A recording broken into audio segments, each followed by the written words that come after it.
tayo ng tinatawag sa Bisaya na hagutan o sa mga tribo. Hagutan. So, iba-iba po ang style ng mga hagutero ng baga. So, sa amin, sanay po kami dito. So, ganyan po siya. Ang forma po ay ganito. Nakatayo kami habang naghahabi. So, makikita nyo yan pag maghabi na kami sa susunod na araw.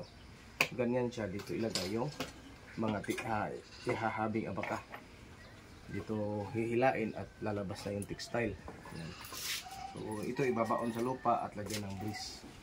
So, ito ang ngipin. So, ito ay hindi malaki, pero hindi din masyadong maliit. Ito ay standard size sa ngayon. Yan, isang mapagpalang panahon. Maraming salamat po. Okay na, kasi po. Ito nga, ganun. Ganun ako dapat pagdara. Kana. Ang panakitog, ang damong ginti.